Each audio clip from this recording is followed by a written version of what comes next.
retrouvons avec Christine Ferron, directrice de l'IREPS Bretagne, pour un dialogue aux frontières des mots en promotion de la santé. Je vais vous inviter à conjuguer ces mots à travers vos réactions singulières et bien évidemment synthétiques pour pouvoir les incarner ou les partager avec tous ceux qui les vivent au quotidien. On commence ? Eh bien, allons-y. Si je vous dis valeur. Valeur. Je pense que aujourd'hui, il y a une nécessité à clarifier ce que l'on entend par valeur de la promotion de la santé. Ne serait-ce que parce que le mot valeur a été longtemps utilisé comme étant une justification un peu de tout et n'importe quoi. Et que aujourd'hui, en termes de valeur, on parle bien de valeurs éthiques et du respect d'un certain nombre de principes qui guident notre action. Et derrière ces principes, il y a effectivement des valeurs dont nous sommes porteurs, notamment au sein du réseau des IREPS. Vous m'avez volé le second mot, éthique. Si je vous dis éthique et déontologie. Bon, vous savez qu'il n'y a pas de, nous n'avons pas à proprement parler de code de déontologie. Néanmoins, nous prétendons nous inscrire dans une certaine éthique professionnelle qui relève finalement, pour y avoir réfléchi à quelques reprises, beaucoup de notre positionnement en premier lieu vis-à-vis des populations. C'est-à-dire, nous n'avons pas à prendre une position, disons, d'experts justement, de personnes qui savent mieux que les autres, quelles sont les conditions qui mèneraient au bonheur ou à la santé.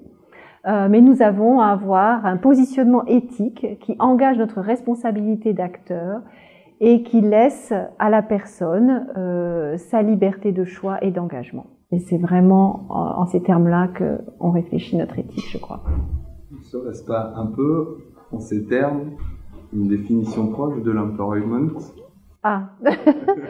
Alors, vouloir développer chez les personnes leur pouvoir d'agir s'inscrit justement dans certaines valeurs et une certaine éthique professionnelle, qui veut dire que il n'est pas question pour nous d'imposer des comportements ou des façons de vivre, des façons d'être aux personnes et aux groupes, mais que c'est bien à eux à se déterminer par rapport à leurs choix.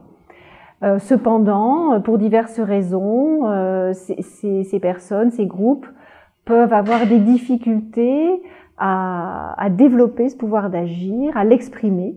Et c'est à nous à jouer ce rôle de développement chez eux, de compétences, d'organisation, de capacité d'action qui leur permettra de déployer pleinement ce pouvoir d'agir.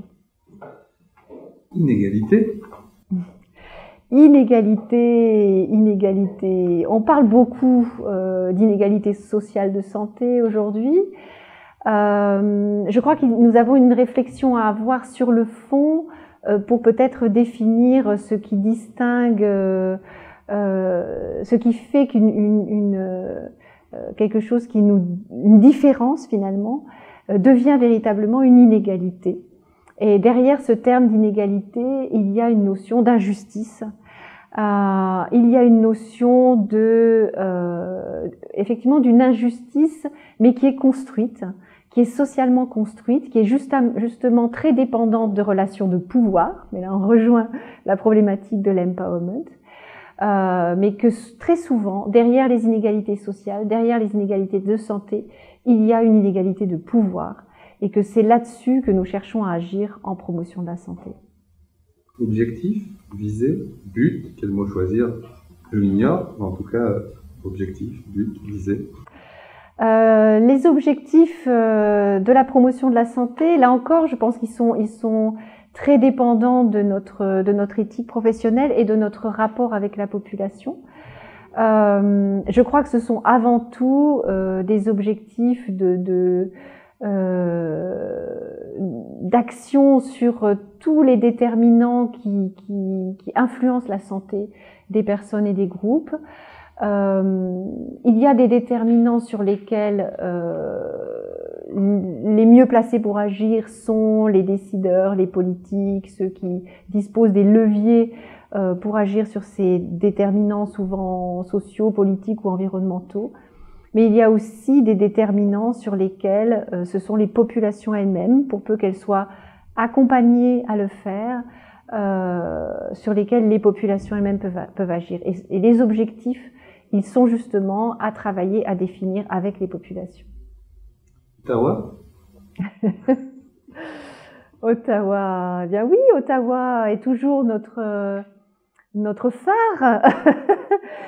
C'est toujours la charte d'Ottawa reste le cadre dans lequel les professionnels de la promotion de la santé s'inscrivent. Je crois qu'on peut regretter que ce cadre devienne un petit peu ancien, et néanmoins on voit bien que dès lors qu'une nouvelle problématique ou une méthodologie innovante ou un champ nouveau, un lieu d'intervention nouveau se dégage, la meilleure façon de l'aborder pour y intégrer de la promotion de la santé, c'est encore de se rapporter à cette référence-là, c'est-à-dire l'action sur le politique, les environnements, la communauté, les systèmes de santé et les aptitudes.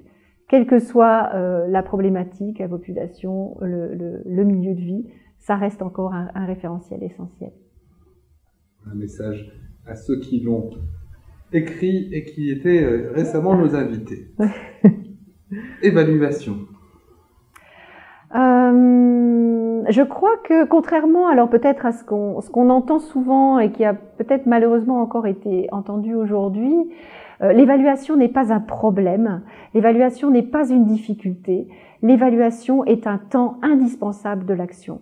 C'est quelque chose d'absolument incontournable et il va de notre responsabilité de mettre en place une évaluation de nos actions, de nos interventions, de nos programmes, qui permettent tout simplement de rendre des comptes sur ce qui a été fait, ce qui n'a pas été fait, et la façon dont ça s'est passé.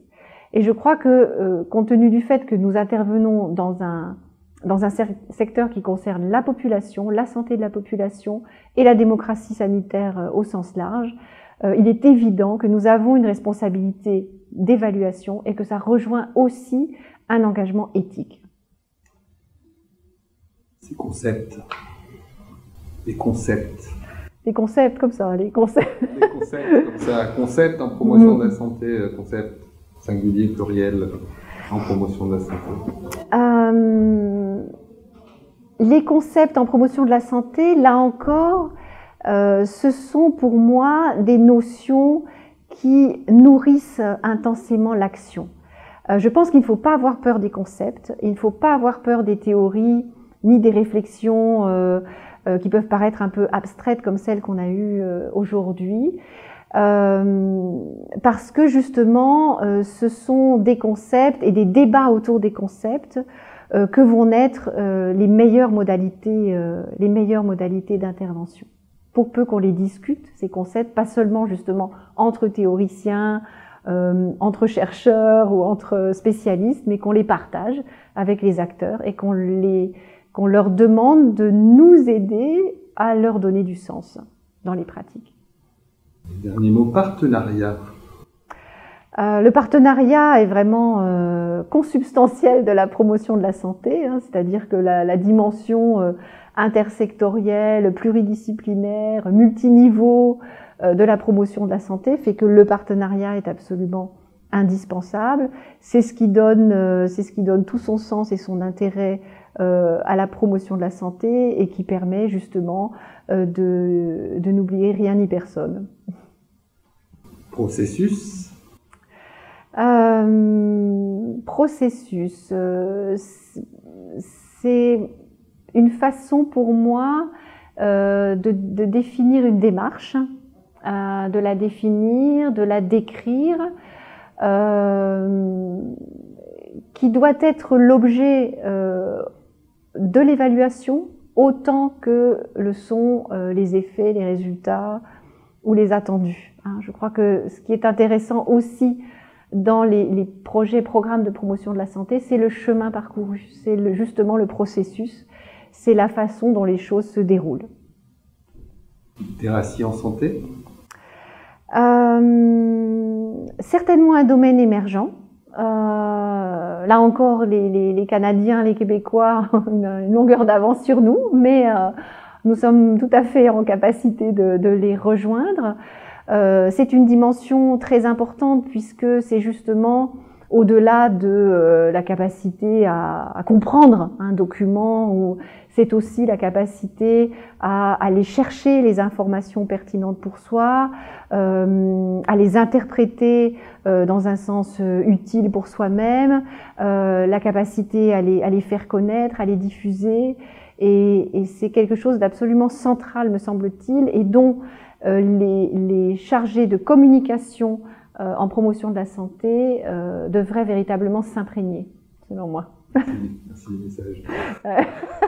Et oui. Numérique?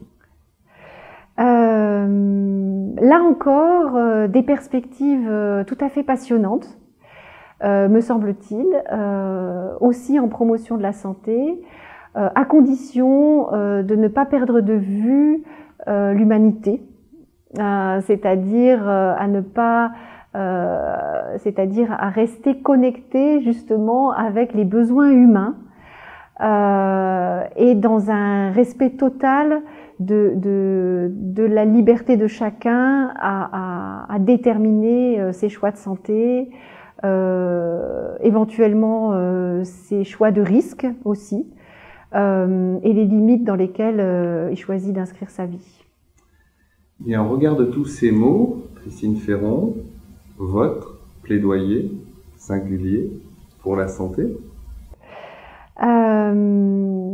Je crois que c'est... Déjà, j'ai bien apprécié votre choix de mots. Merci. Je pense qu'ils étaient tous très bien choisis.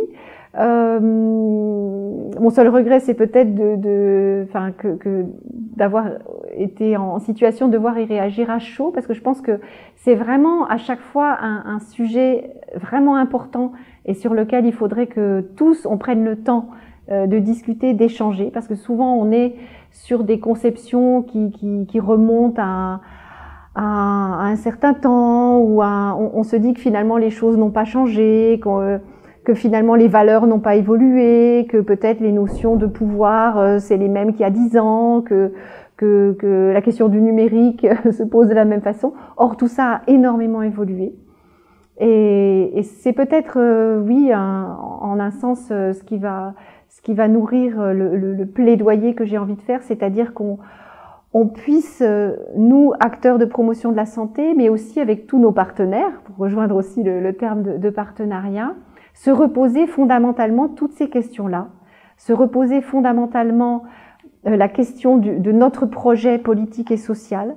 des finalités que nous poursuivons, du sens que nous donnons à notre action, pour ne pas justement, comme ça a pu nous en être fait le reproche aujourd'hui, être dans quelque chose qui devient trop technique, une recherche de perfection méthodologique, et qu'on retrouve ces échanges et cette réflexion autour du sens de ce qu'on fait et de ce que l'on apporte véritablement aux populations. Christine Ferron, vous m'avez lancé une proposition, c'était à chaud, on revient dans 3 mois, oui. On repose ces mots, réfléchis, pensez, à plusieurs, vous et d'autres peut-être. Très volontiers. Et on en parle effectivement, en tout cas merci beaucoup d'avoir accepté cet exercice. Merci à vous.